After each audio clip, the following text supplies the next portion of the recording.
Hello friends, welcome to my channel. मैं हूं अमन।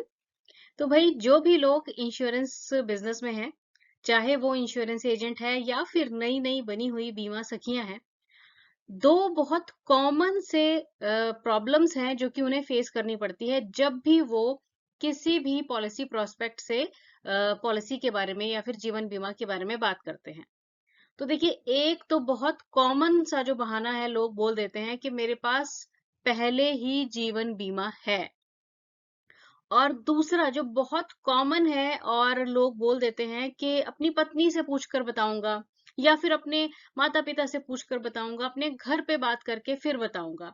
तो ये बहुत कॉमन दो प्रॉब्लम्स हैं या दो, हम कह सकते हैं, ऑब्जेक्शंस हैं जो कि आपको फेस करनी पड़ती हैं जब भी आप किसी भी व्यक्ति से इंश्योरेंस के लिए या फिर जीवन बीमा के लिए बात करते हैं। तो आज की वीडियो में हम यही बात करेंगे कि कैसे इन दो प्रॉब्लम्स से बचा जाए और जो हमारा पॉलिसी प्रोस्पेक्ट है उसे कैसे हम इंसिस्ट करें, उसे कैसे समझाएं कि आपके लिए बीमा जो है वो कितना जरूरी है। तो चलिए वीडियो शुरू करते हैं। देखिए, आज जो हम अभी वीडियो करने वाले हैं ना, ये सारी जो प्रॉब्लम्स आप फेस करते हैं ना, इन्हें हम ऑब्जेक्शंस कहते हैं या फिर आपत्तियां कहते हैं कि जो हमारे इंश्योरेंस के काम में जो प्रॉब्लम्स आती हैं, ऑब्जेक्शंस आती हैं, आपत्तियां आती हैं वो। क्योंकि देखिए, कोई भी काम जब हम शुरू करते हैं या फिर जब काम कर भी रहे हैं, काफी सालों से भी कर रहे हैं, तो हमारे सामने ना तरह तरह की मुसीबतें हमेशा आती ही रहती हैं। और इंश्योरेंस के फील्ड में जो सबसे बड़ी मुसीबत है या सबसे बड़ी ऑब्जेक्शन है, वो लोग बिना सोचे समझे, बिना हमारी बात सुने हुए मना कर देते हैं, ना कर देते हैं कि नहीं, हमें नहीं चाहिए, हमारे पास ऑलरेडी है ना। तो ऐसी प्रॉब्लम्स से कैसे डील करना है, चलिए बात करते हैं। सबसे पहली जो आपत्ति रहती है या फिर ऑब्जेक्शन आप फेस करते हैं वो है, मेरे पास पहले ही जीवन बीमा है।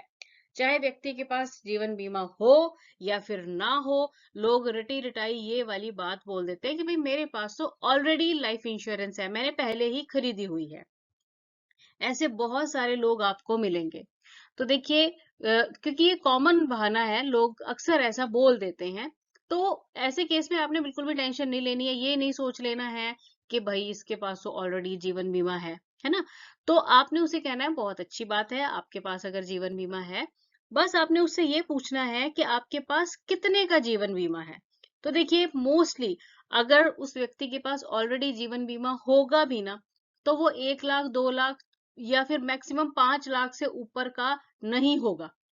अव्वल तो होगा ही नहीं, और अगर है तो कितने का होगा, 1 लाख 2 लाख। इससे ज्यादा का लोग जो है इंश्योरेंस लेते ही नहीं है। पता नहीं वो इंश्योरेंस की जो नीड है उसे क्यों नहीं समझते हैं, है ना।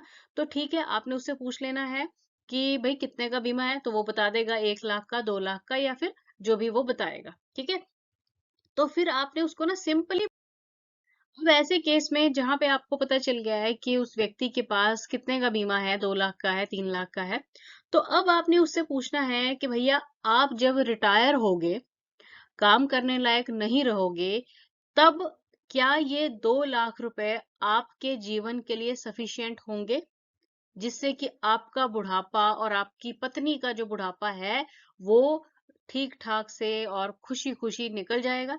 क्या ये 2 लाख रुपया आपको जब रिटायरमेंट में मिलेगा, तो क्या ये आपके लायक होगा, मतलब इतना जो पैसा है आपके लिए सफिशिएंट रहेगा, है ना। और अगर मान लो कि किसी मुसीबत में आपके साथ कुछ मिस हैपनिंग हो जाती है, तो क्या ये 2 लाख रुपया इतना होगा कि आपके परिवार का जो गुजारा है, आपके बच्चों की जो पढ़ाई है, उनकी शादियां हैं, वो इस 2 या 3 लाख रुपए से हो जाएंगी, है ना। तो आपने उससे ये पूछना है, क्योंकि देखिए, हमें कितने बीमे की आवश्यकता होती है, हमारे पास इतना जीवन बीमा होना चाहिए, इतना सम एश्योर्ड होना चाहिए, ताकि अगर हम जब रिटायर होंगे तो हमारे पास इतना पैसा हो, ताकि हम अपना जो बुढ़ापा है वो खुशी खुशी काट सकें। और अगर हम ना रहें इन केस, तो हमारा परिवार जो है उसे कोई मुसीबत का सामना ना करना पड़े, किसी के आगे हाथ ना फैलाना पड़े, बच्चों की पढ़ाई आराम से होती रहे, घर का जो खर्चा है वो आराम से चलता रहे।